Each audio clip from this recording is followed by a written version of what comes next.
Maria Rodriguez floated in the maintenance pod, her hands working quickly on the damaged communications relay that had failed during the ion storm. The storm had been massive, larger than anything the Frontier Hope had encountered in 3 months of travel through deep space. She was a communications specialist, and this was her job, fixing the systems that kept the colony ship connected to Earth and to its own internal networks. Her husband Daniel had insisted on coming with her to the external pod, saying he wanted to help, saying he wanted to be there to support her. His parents Richard and Patricia had also come along, and so had his younger brother Kevin. Maria had thought it strange that they all wanted to crowd into the small maintenance pod, especially since none of them had technical training or any real reason to be there. The Bennett family had treated Maria coldly since the moment the Frontier Hope left Earth orbit. She had married Daniel 6 months before the launch, a quick wedding that his family had barely attended. Admiral Charles Bennett, Daniel's grandfather, was a powerful man in Earth's colonial defense force, and the Bennett family name carried weight and privilege. Maria had grown up in a modest home in California, the daughter of teachers, and she had worked hard to earn her position as a communications specialist. She thought Daniel loved her for who she was, but once they were in space, once there was no turning back, everything changed. His family whispered in corners when she walked by. They excluded her from their private family meetings.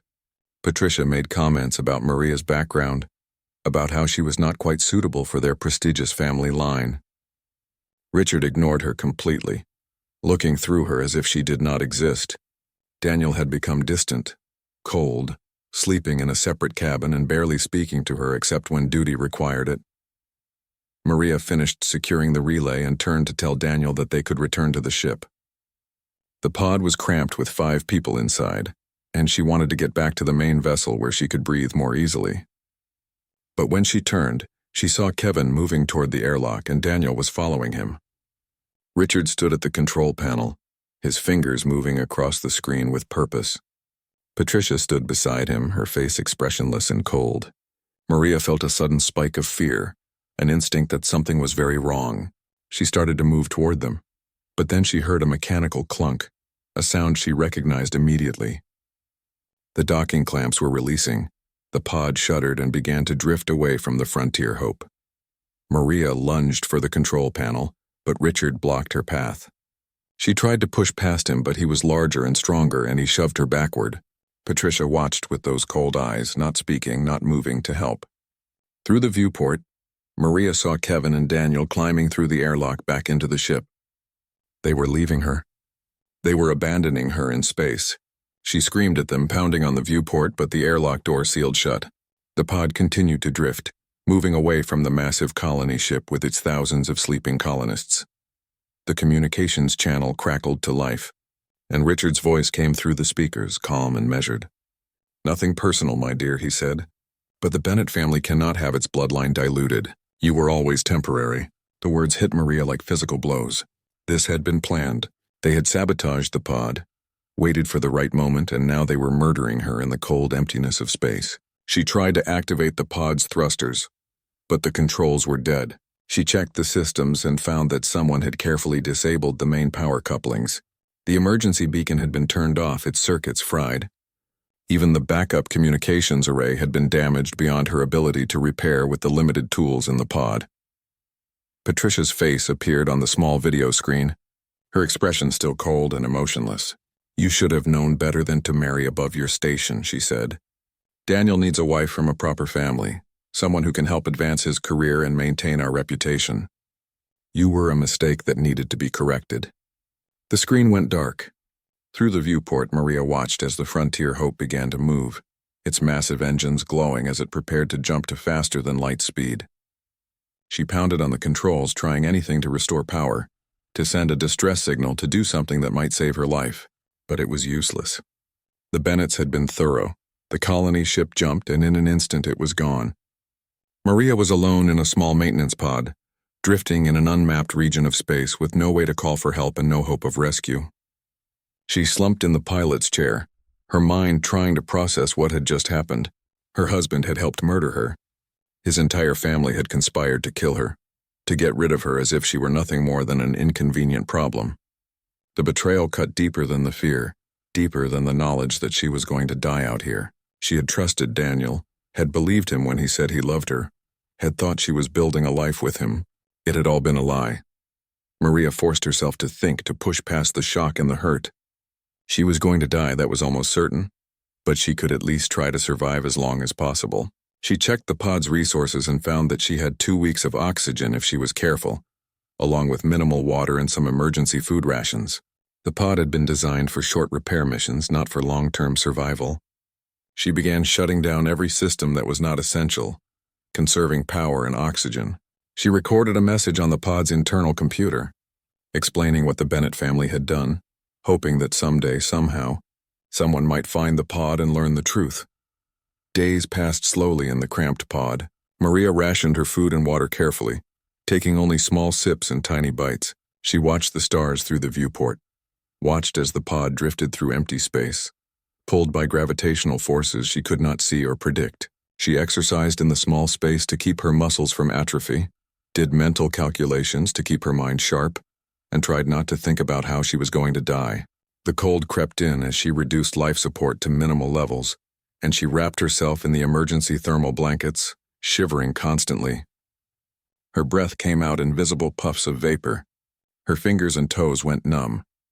On the 13th day, the pod's sensors detected a gravitational field, something large and strong that was pulling the pod toward it. Maria checked the readings and realized she was being drawn into a solar system, one that was not on any of her charts.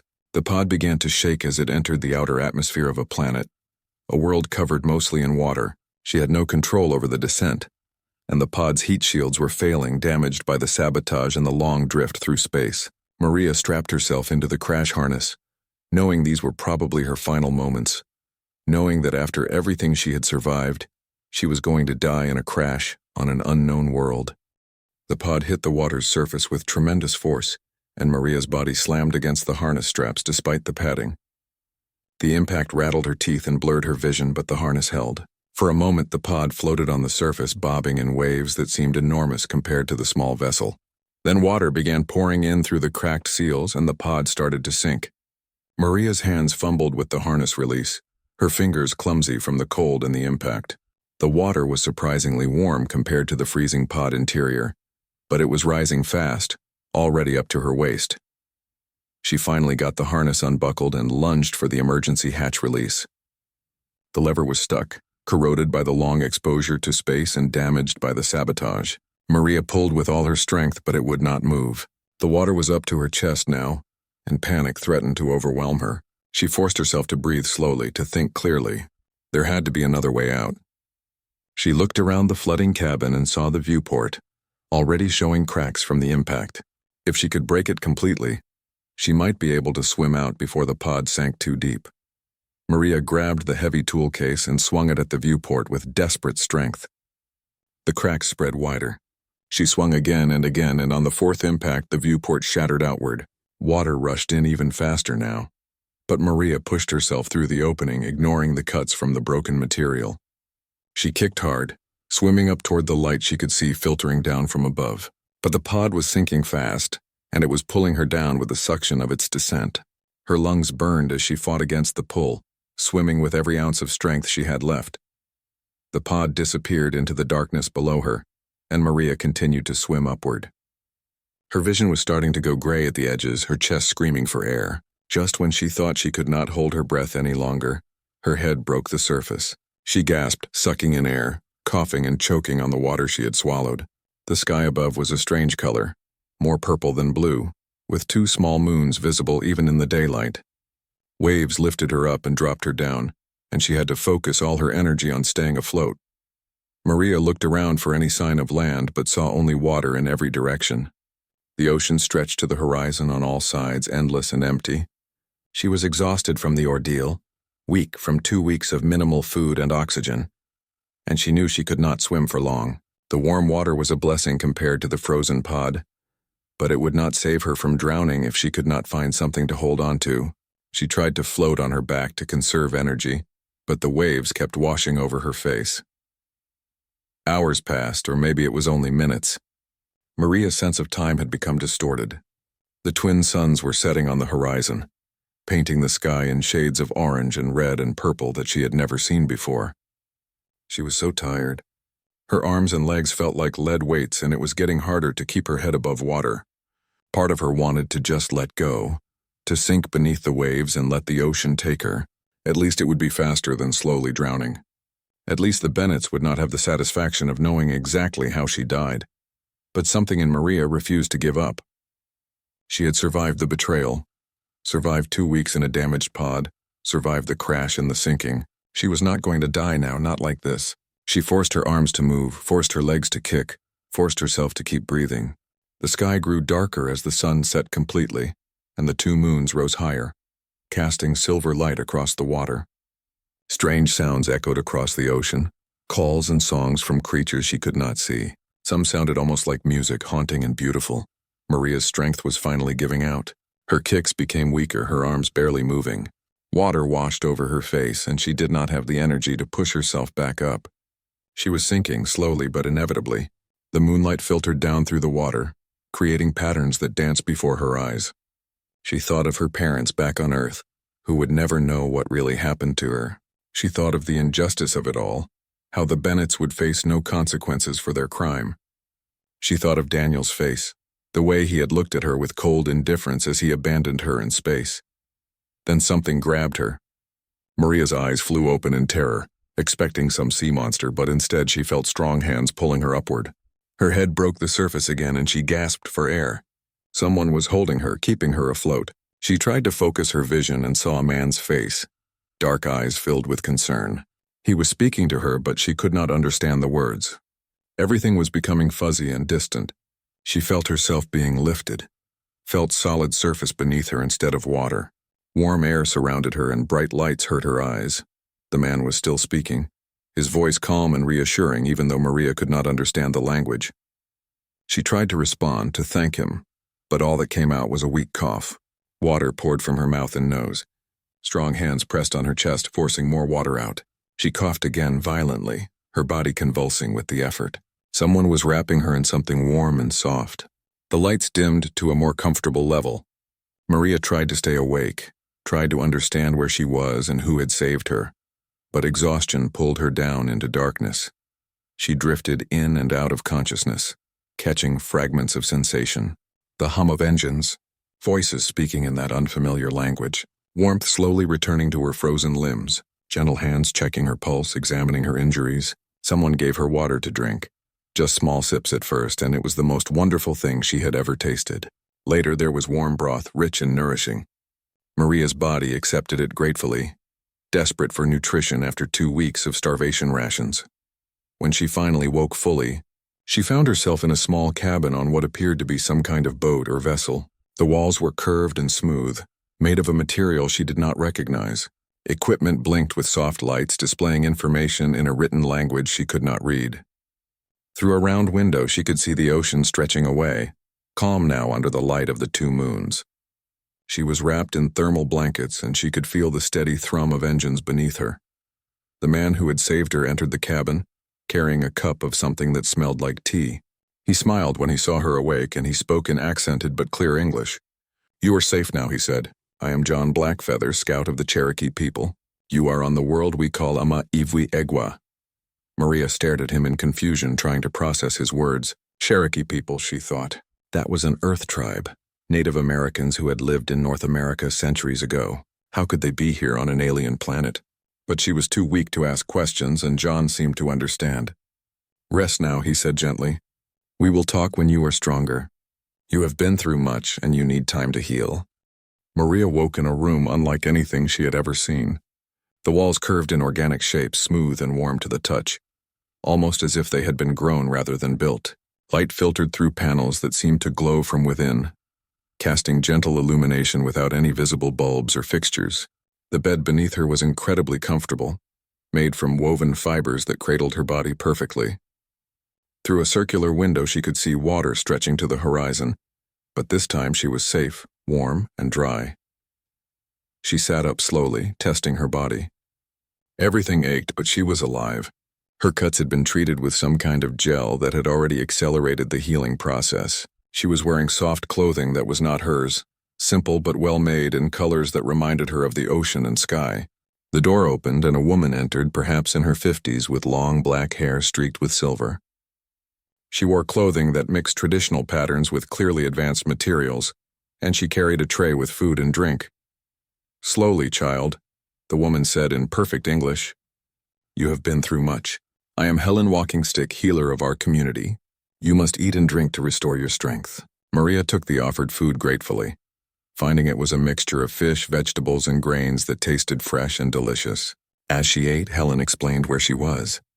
The Cherokee people had left Earth over 300 years ago, during a time of great persecution and forced relocation. They had built a generation ship in secret, using knowledge gathered from around the world, and they had traveled through space for generations before finding this ocean world. Maria listened in amazement as Helen told the story. The Cherokee had named this planet Ama-Ivwi Egwa, which meant waterland in their language.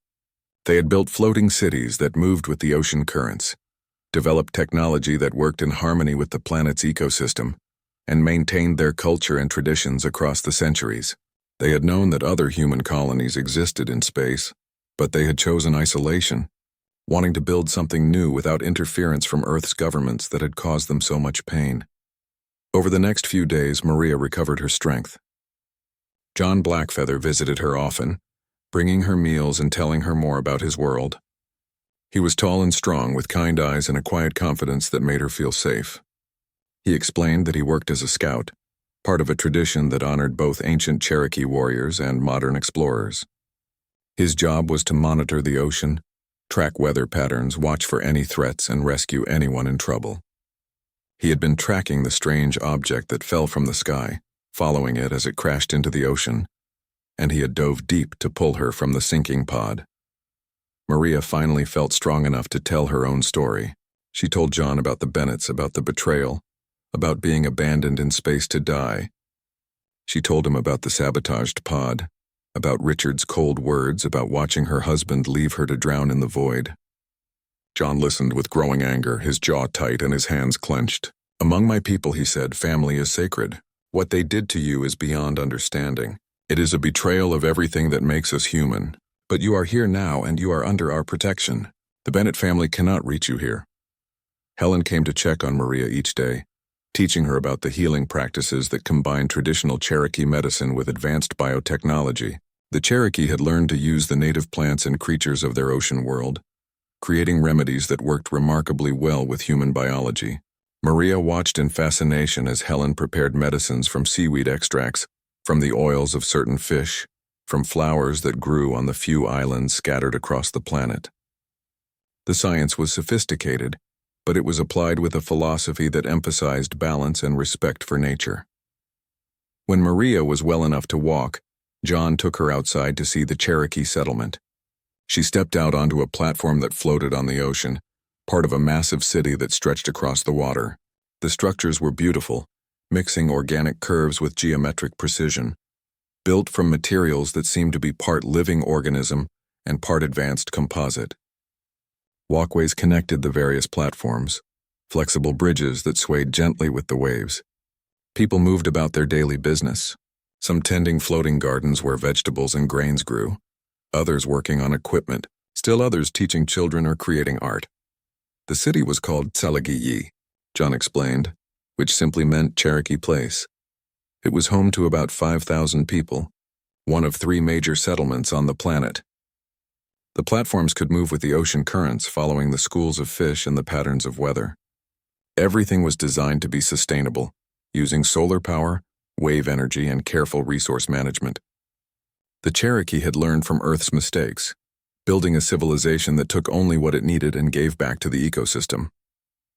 Maria met John's family over dinner that evening. His mother, Dorothy, was a master weaver who created both practical clothing and beautiful artistic works. His father, Sam, was an engineer who maintained the settlement's infrastructure, keeping the platform stable and the power systems running. His younger sister, Lisa, was studying to become a teacher, learning both traditional Cherokee knowledge and modern sciences. They welcomed Maria warmly, asking about her recovery and sharing stories of their own lives. It was so different from the cold treatment she had received from the Bennetts, and Maria felt tears prick her eyes at the simple kindness. The days turned into weeks, and Maria began to find her place in this new world. She attended classes to learn the Cherokee language, sitting with children and other students as teachers explained the sounds and grammar of Tsalagi. The language was beautiful, expressing concepts in ways that English never could. She learned that the Cherokee had preserved their language carefully across the centuries, teaching it to every generation, considering it essential to their identity and culture.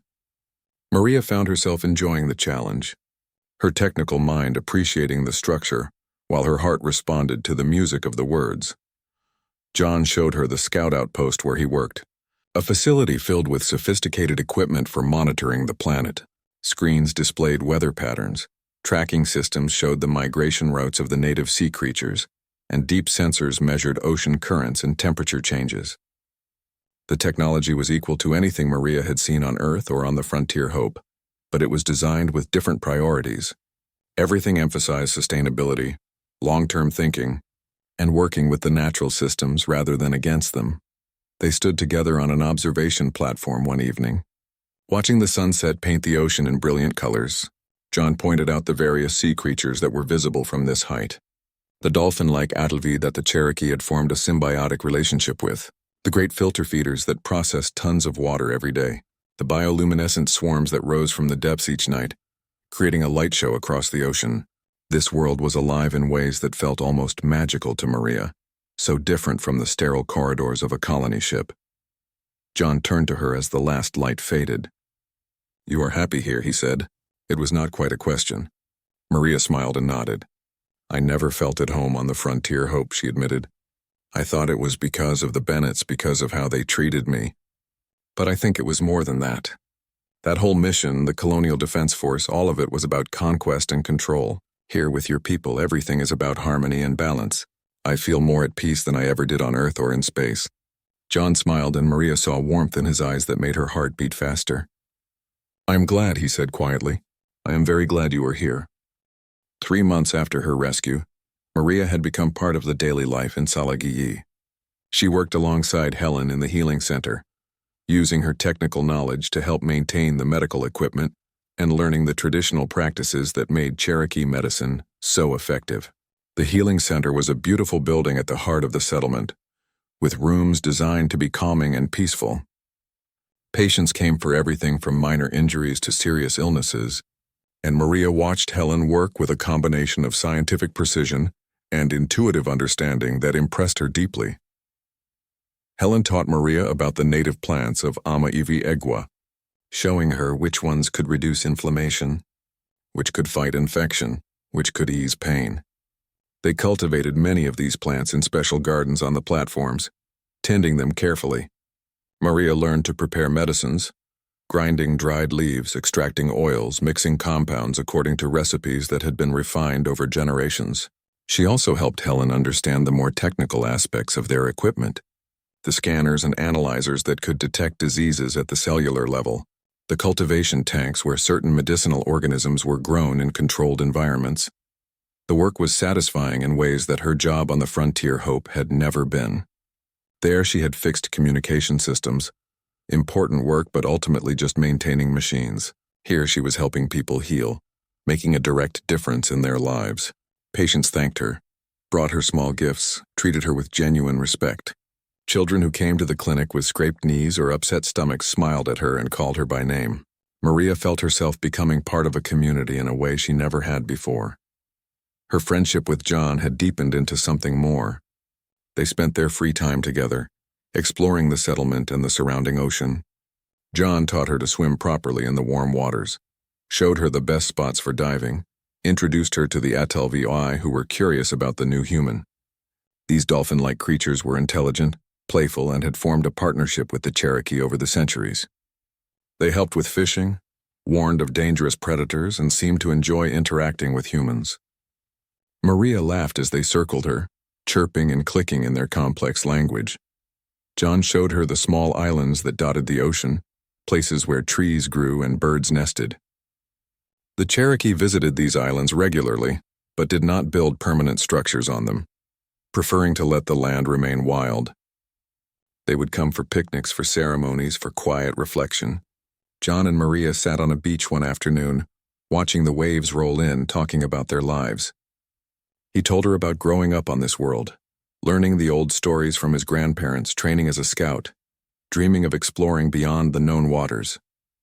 She told him about her childhood in California, her parents who were teachers, her love of science and technology, her desire to see the stars. "Why did you marry him?" John asked quietly. "Daniel, if his family was so cold to you." Maria was silent for a long moment, thinking about how to answer.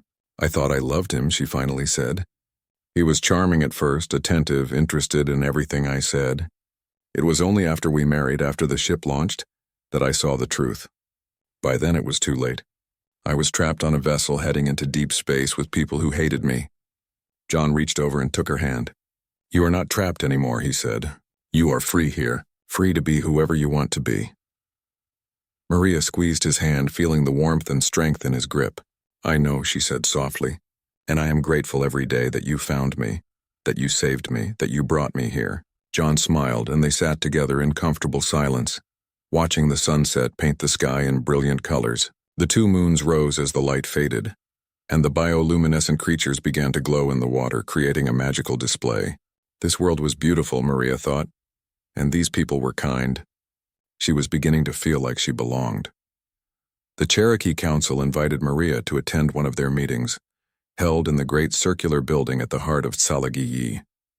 Principal Chief Rebecca Mankiller presided over the council, a woman in her 60s with sharp eyes and a calm demeanor. The council members sat in a circle, and decisions were made through discussion and consensus, everyone having a chance to speak. Maria watched in fascination as they debated various issues facing the settlement, from resource allocation to education policy to relations with the other settlements. It was so different from the hierarchical structure of the colonial defense force, where orders came from above and were not questioned. Chief Mankiller spoke to Maria after the meeting, asking about her recovery and her adaptation to life on Amaivi Egwa. "You are doing well," the chief observed. "Helen tells me you have a gift for healing work, and John says you have learned to navigate our waters like you were born here." Maria blushed at the compliments. "Your people have been very kind to me," she said. "You gave me shelter when I had nothing, medical care when I was dying, and acceptance when I had been betrayed by those who should have loved me. I will never forget that kindness." The chief nodded thoughtfully. "We know what it means to be cast out," she said. "Our ancestors were forced from their homes on Earth, told they were not wanted, treated as less than human. They could have become bitter and cruel, but instead they chose to build something better. We try to honor their memory by treating others with the respect and dignity they were denied. You are welcome here, Maria Rodriguez, for as long as you wish to stay." Maria felt tears in her eyes. "Thank you," she whispered. "Thank you for giving me a home." As the weeks passed, Maria found herself thinking less about her past and more about her future. The nightmares about the Bennetts became less frequent. She no longer woke in a panic, thinking she was back in the freezing pod. The fear that had gripped her for so long began to ease.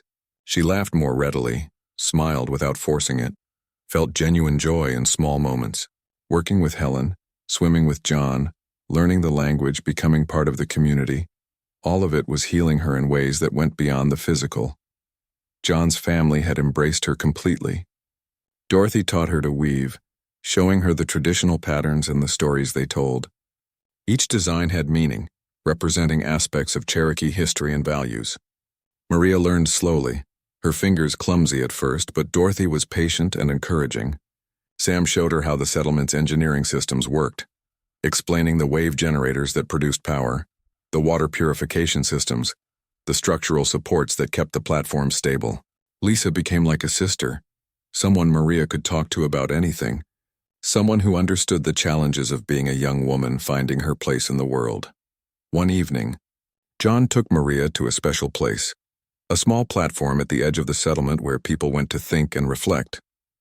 They sat together watching the stars, and John pointed out the constellations that the Cherokee had named, different from the Earth constellations but following similar patterns.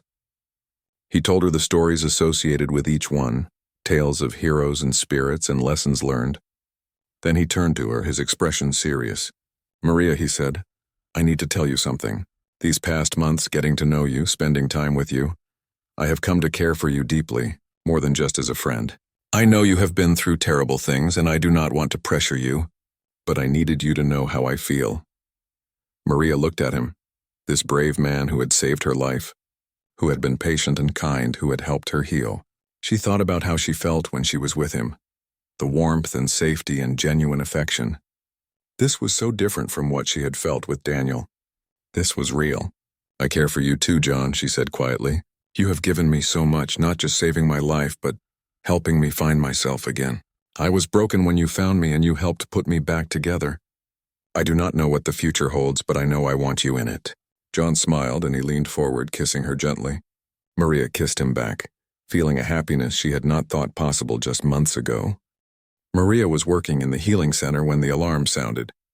It was a quiet day, with only a few patients receiving treatment, and she had been organizing medical supplies with Helen. The sound was low and urgent, a tone she had never heard before in her months on Amaiviegua. Helen's face went pale, and she immediately moved to secure the medications and equipment. "Stay here," the healer said. "Lock the doors and wait for instructions." But Maria's instincts told her this was serious, and she needed to know what was happening. She ran toward the scout headquarters, following the flow of people who were moving with purpose but not panic. The Cherokee had clearly trained for emergencies, and everyone seemed to know their role. Maria reached the headquarters and found John at his station, staring at screens filled with data. His expression was grim. When he saw her, he gestured for her to come closer.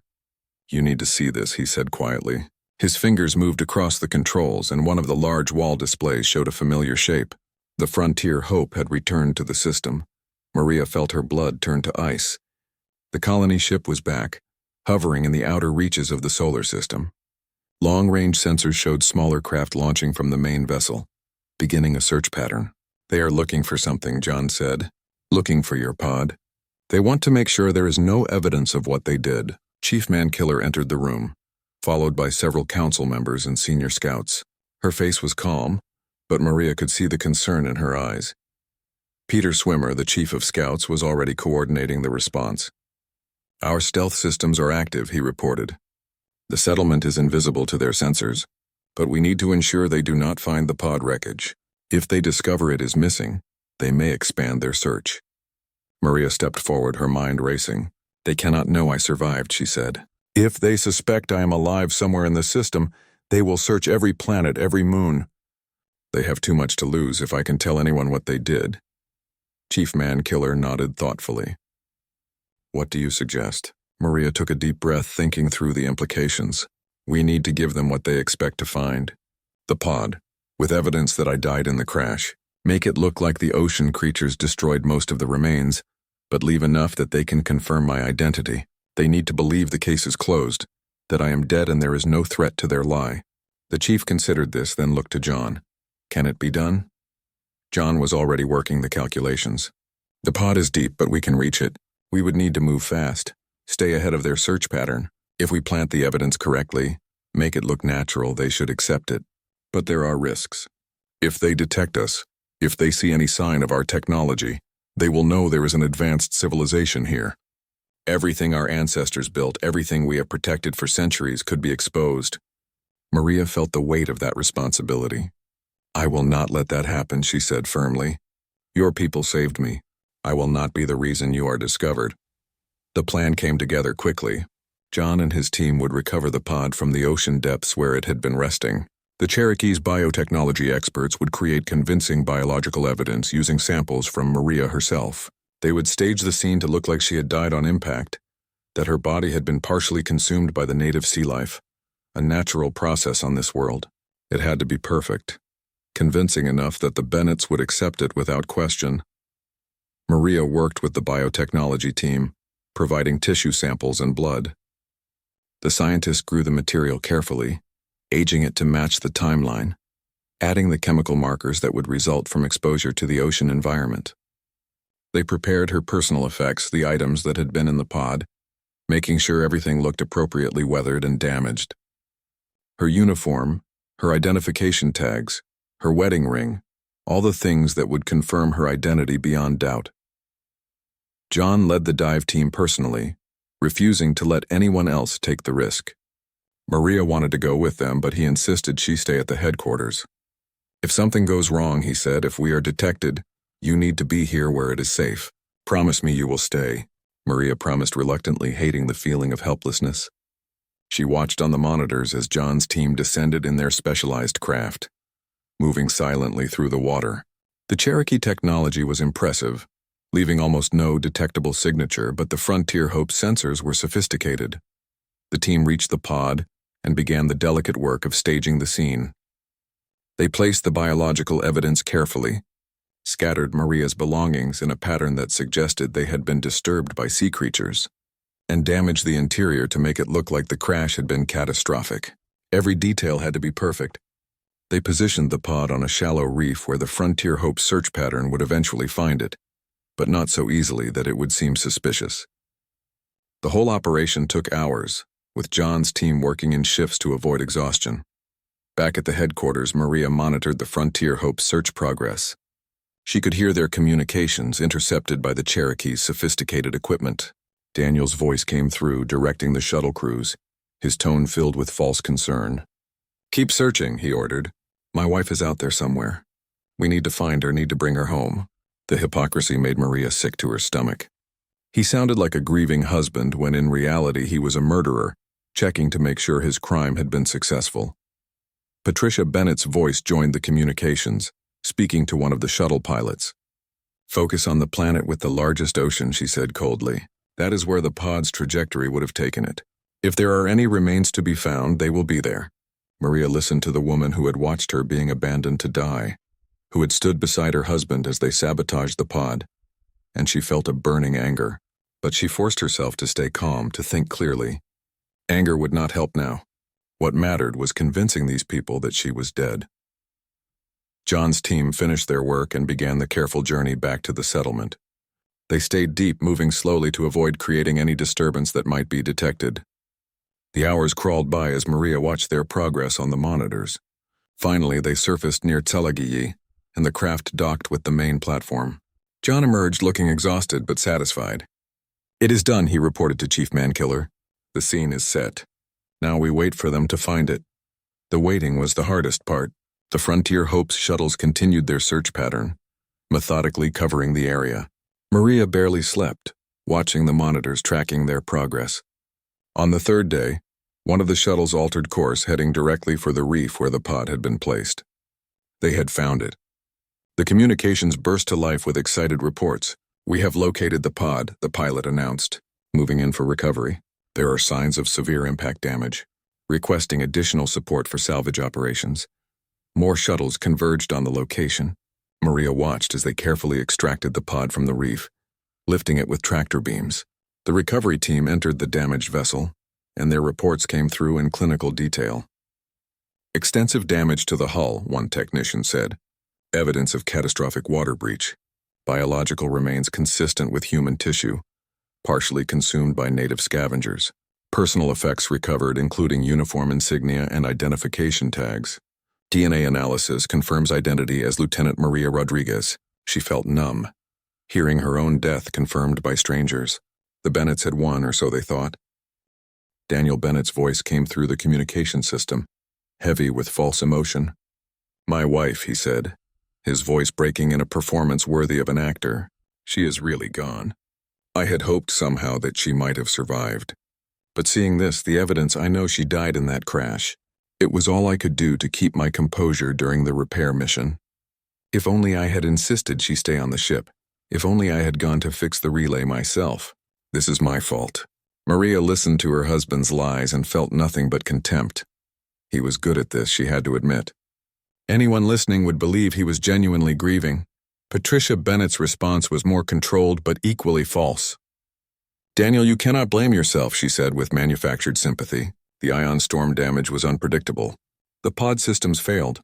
It was a tragic accident, nothing more. We will bring her remains home, give her a proper memorial.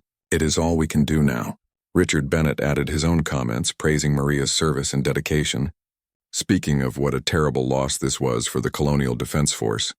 Kevin said little, but what he did say was appropriately somber. The entire family had rehearsed this, Maria realized. They had planned not just the murder but the aftermath. the performance they would give when her body was found. The Frontier Hope conducted a memorial service 3 days later, broadcast throughout the ship. Maria watched from the scout headquarters, surrounded by John and the other Cherokee who had become her friends and family. Daniel stood at the podium in the ship's main assembly hall, wearing his dress uniform, looking every bit the grieving widower. He spoke of meeting Maria, of falling in love, of their plans for the future on New Meridian. He spoke of her intelligence, her dedication, her dreams. Every word was a lie wrapped in truth, taking real moments and twisting them into a narrative that served his purposes. Admiral Charles Bennett gave the official eulogy, speaking of sacrifice and duty and the dangers of space exploration. Lieutenant Maria Rodriguez gave her life in service to this mission, he said solemnly. She died doing her duty, trying to repair systems that would have endangered us all if they had failed. We honor her memory by continuing forward, by building the colony she dreamed of helping to establish. Her sacrifice will not be forgotten. Maria watched the old man speak and wondered if he felt any guilt at all, or if power and privilege had eroded his conscience completely. The memorial ended with the symbolic release of Maria's personal effects into space, a tradition for those who died in the void. The camera showed the small capsule drifting away from the ship, carrying the items that had been recovered from the pod. Maria's wedding ring was among them, the ring Daniel had placed on her finger 6 months before launch. Good riddance, she thought. Let it drift in space forever. That life is over. That woman is dead. I am someone new now, someone stronger, someone free. Admiral Bennett filed his official report with the Colonial Defense Force, transmitted on the quantum communication system that connected the Frontier Hope to Earth. The report detailed the accident, the search and recovery operation, and the confirmed death of Lieutenant Rodriguez. It was thorough, professional, leaving no room for questions. The case was closed. Maria Rodriguez was officially dead, lost in the line of duty. Her parents would receive notification, would be told their daughter died helping others, would never know the truth of what happened. That thought hurt worse than anything the Bennetts had done to her directly. Chief Mankiller placed a hand on Maria's shoulder as they watched the Frontier Hope prepare to leave the system. They are going, the chief said quietly. Soon they will jump to faster than light speed and they will be gone. You are truly free of them now. Maria nodded, unable to speak past the lump in her throat. John stood on her other side, his presence solid and comforting. It is over, he said. They think you are dead. They will never come back here. You can live your life without fear now. Maria took a shaky breath. I know, she said. But I wish my parents knew the truth. I wish they did not have to grieve for me. Helen came to find Maria later that evening as she sat alone on one of the outer platforms watching the stars. The healer sat beside her, saying nothing at first, just being present. Finally, Helen spoke. You are mourning, she observed. Not for yourself, but for what you have lost. Your old life, your parents, the person you used to be. It is natural to grieve, even when you have gained so much. Maria nodded, tears streaming down her face. I am happy here, she said. I truly am. Your people have given me everything. But I miss my parents. They were good people, and they are going to spend the rest of their lives thinking I am dead. That is not fair to them. Helen put an arm around Maria's shoulders. Life is rarely fair, she said gently. Our ancestors learned that truth well. But we survive, we adapt, we find new ways to live. Your parents will grieve, yes, but they will also celebrate the life you lived. They will remember the daughter who was brave enough to travel to the stars, smart enough to earn a position on a colony ship, strong enough to survive unimaginable betrayal. That is the Maria they will hold in their hearts, and maybe someday when it is safe there will be a way to let them know the truth. But for now, you must live the life you have been given. The Frontier. Hope jumped to faster than light speed the next morning, its massive engines creating a brief distortion in space before the ship vanished. Maria watched it go, feeling a strange mixture of relief and sadness. That chapter of her life was truly over. She turned away from the stars and walked back into Tsalagyi, back to the settlement that had become her home. John was waiting for her as she had known he would be. He held out his hand and she took it, letting him lead her toward the healing center where Helen had mourning patients waiting. Work helped. Maria threw herself into learning everything she could about Cherokee medicine, about the native biology of Ama-Ivwi-Egwa, about the technologies that kept the settlement healthy and safe. She studied the language more intensely, determined to become fluent. She attended cultural ceremonies, learning the dances and songs, understanding the stories that had been passed down through generations. She was building a new identity, creating a new life, becoming someone who belonged here rather than someone who had been cast away. The council met to discuss Maria's long-term status in the community. Chief Mankiller proposed that Maria be formally adopted into the Cherokee Nation, a process that would make her one of them not just in practice, but in official recognition. The council debated this carefully, considering the implications. Some worried about setting precedent, about what it might mean if other outsiders found their hidden world. But others, including John's family, spoke passionately about Maria's character, her contributions, her clear desire to be part of the community. In the end, the vote was unanimous. Maria would be adopted, would be given a Cherokee name, would become one of the people. The adoption ceremony was scheduled for 6 months after Maria's rescue, giving her time to learn more about Cherokee culture and to prove her commitment. Helen worked with her every day, teaching her not just the practical aspects of healing but the spiritual dimensions, the understanding that health was about balance between body, mind, and spirit. Dorothy taught her weaving and through the patterns taught her Cherokee history. Sam included her in engineering projects, showing her how the settlement systems worked and trusting her with important maintenance tasks. Lisa became her closest friend, the sister she had never had. John and Maria's relationship deepened during this time. They were careful, taking things slowly, both aware that Maria was still healing from her betrayal.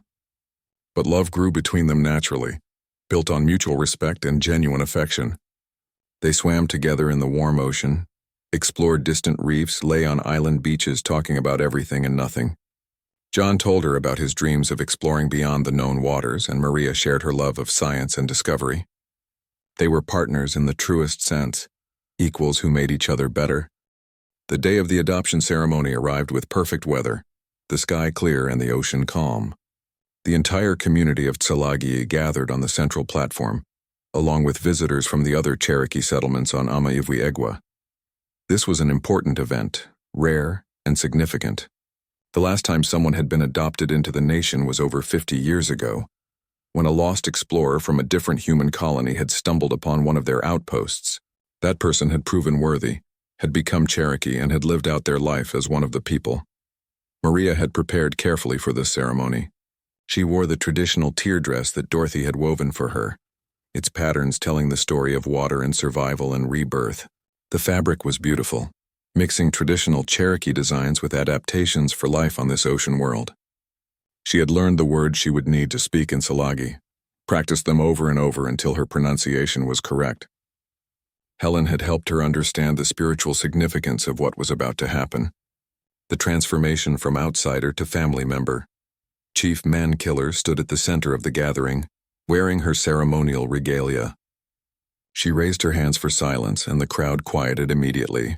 The chief began to speak in Tsalagi, her voice carrying across the platform. She spoke of the Cherokee journey from Earth, of the hardships their ancestors had endured, of the new home they had built on this world.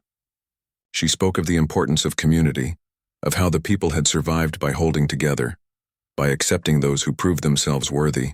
Then she switched to English, so that Maria could understand every word.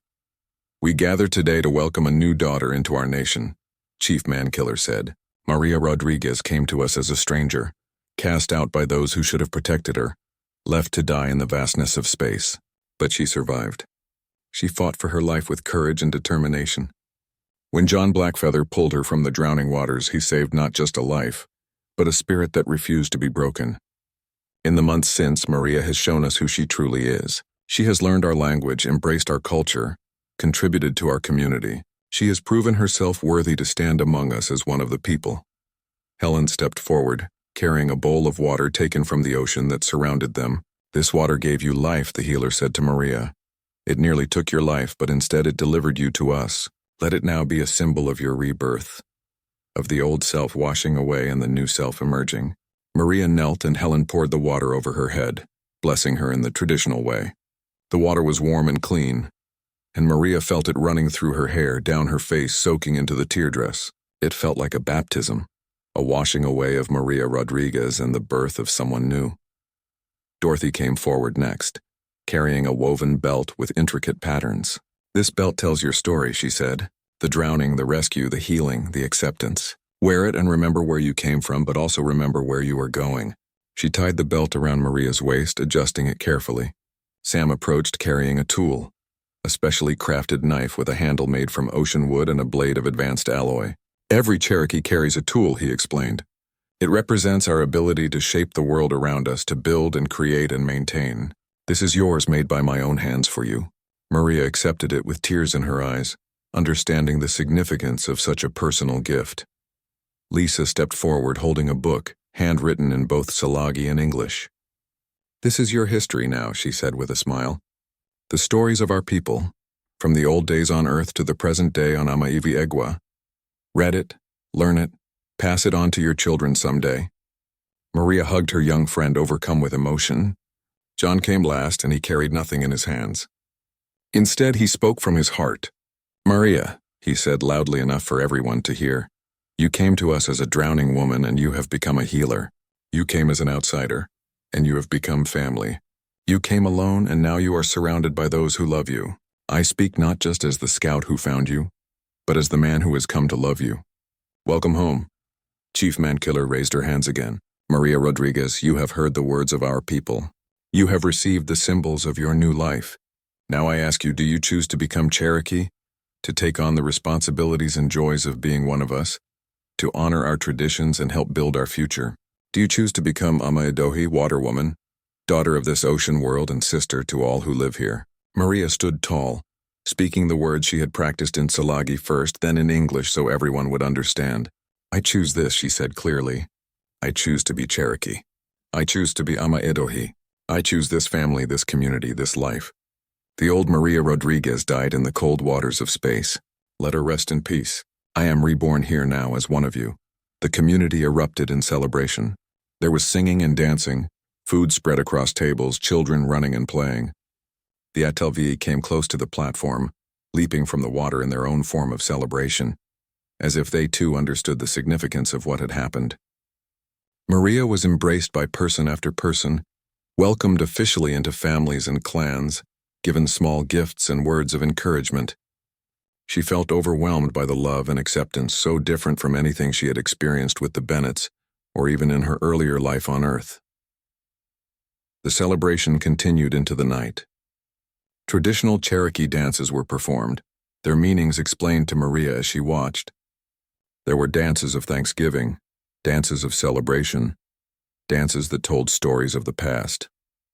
Musicians played instruments both traditional and adapted for this new world, creating music that was hauntingly beautiful. Food was abundant, fish prepared in a dozen different ways, vegetables from the floating gardens, breads made from grain cultivated in careful plots. Maria tasted everything, laughed at jokes she was beginning to understand, joined in songs even when she did not know all the words. As the night grew late, John and Maria slipped away from the main celebration. They walked to a quiet platform at the edge of the settlement, a place where they had spent many evenings together. The two moons were high in the sky, casting silver light across the calm water. Bioluminescent creatures drifted below the surface, creating a galaxy beneath the waves. John turned to Maria and took both her hands in his. "Ama Idoi," he said, using her new name with a smile. "It suits you perfectly. You are the water woman saved by the ocean, reborn in its depths." Maria smiled back at him. "I never thought I would be happy again," she admitted. "After what the Bennetts did, I thought that part of me was broken forever. But you, your family, this community, you have all helped me heal. You have given me a new life, a better life." John grew serious. "I want to give you even more," he said. "I want to build a future with you, not just as friends but as partners in all ways. I know it has not been long, and I know you have been through so much. But I love you, Amaidohi. I loved you before today, and I will love you tomorrow. I want to marry you if you will have me. If you are ready." Maria felt her heart soar.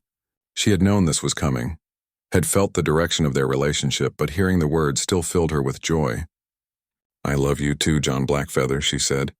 "You saved my life, yes, but more than that, you gave me a reason to live it. Yes, I will marry you. Yes, I want to build a future with you." John pulled her close and kissed her, and Maria kissed him back with all the passion and hope and love she felt. The ocean whispered around them, the stars shone above, and in that moment everything was perfect. 1 year after her rescue, Ama Edohi stood on the same beach where she had been adopted, preparing for her wedding ceremony. The year had been full of growth and learning, of becoming fully integrated into Cherokee life.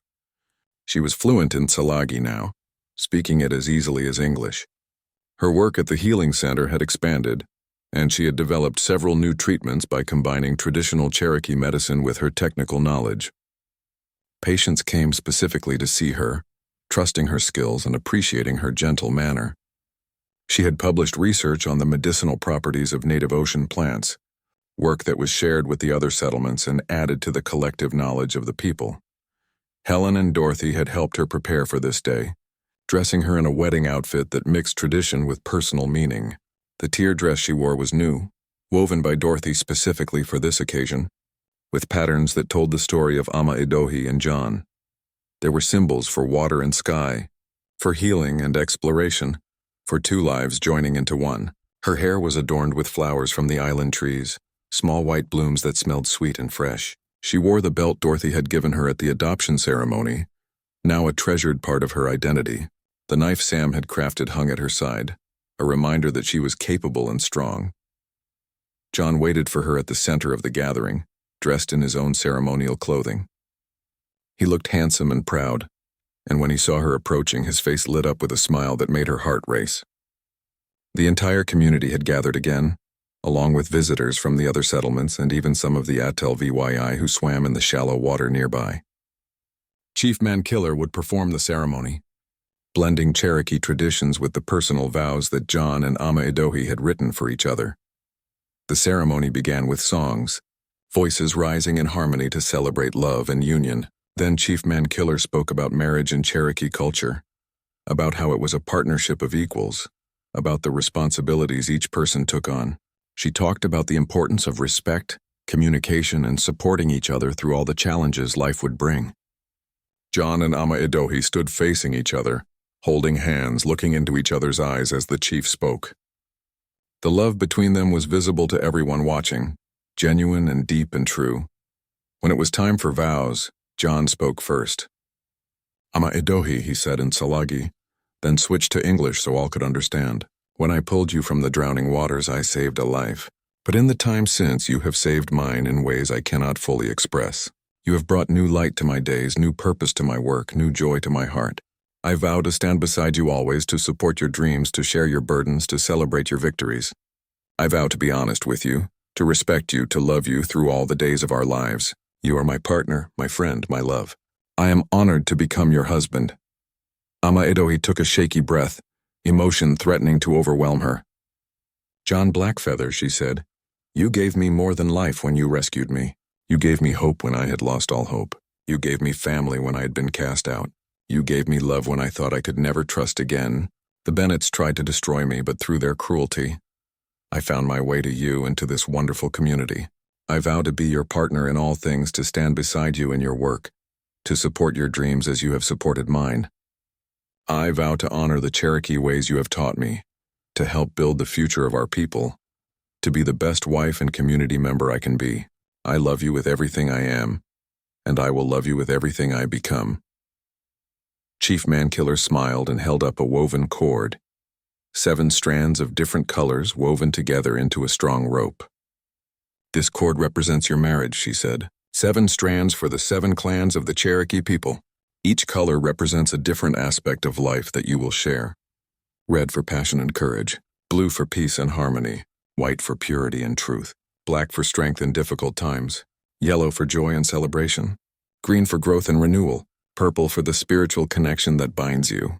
Together, these strands are strong, unbreakable. So too will your marriage be strong when you work together. She wrapped the cord around their joined hands, binding them symbolically. You are now husband and wife, partners for life. May you walk together in harmony all your days. The community erupted in celebration again, even louder than at the adoption ceremony. Music filled the air, people danced and sang, children ran between the adults laughing and playing. The feast was magnificent, tables overflowing with food prepared by families throughout the settlement. The Atlvi leaped from the water in spectacular displays, their clicks and whistles adding to the joyful noise.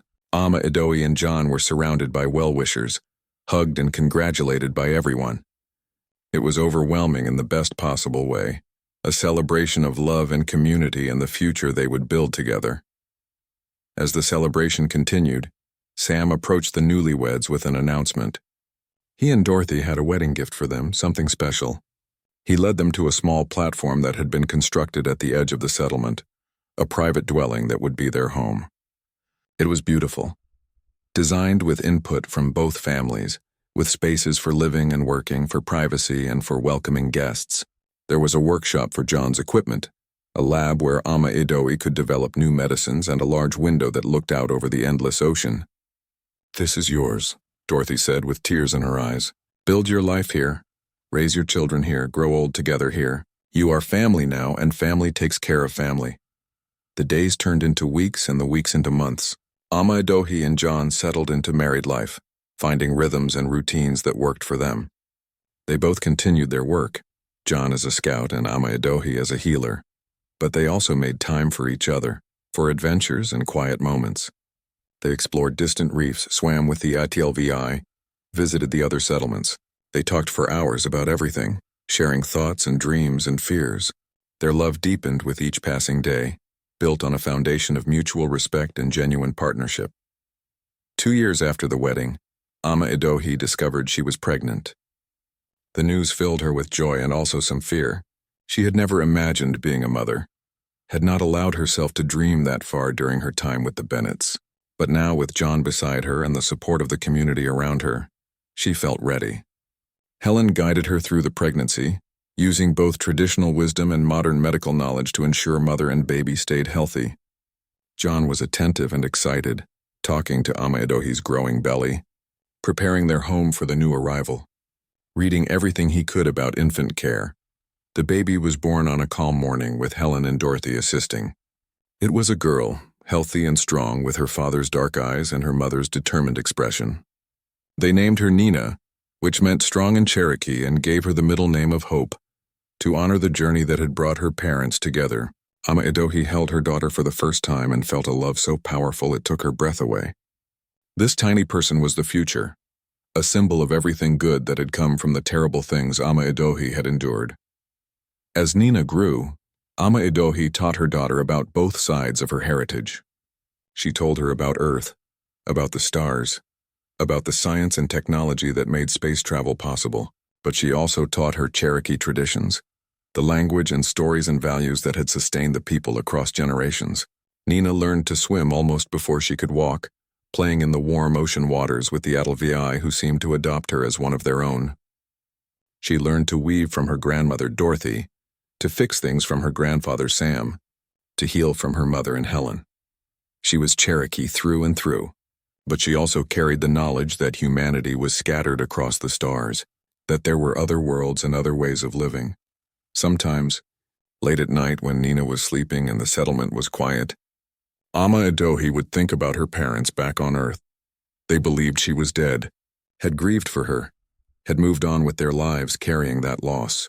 It hurt to know they were in pain because of her, even though it was not her fault. She wished there was a way to tell them she was alive and happy, that she had found a good life. But she knew it was impossible. Revealing herself would expose the Cherokee settlement, would bring attention from Earth governments that would destroy everything these people had built. Her parents' grief was a necessary sacrifice to protect her new family. John would find her on those nights, would sit beside her and hold her hand.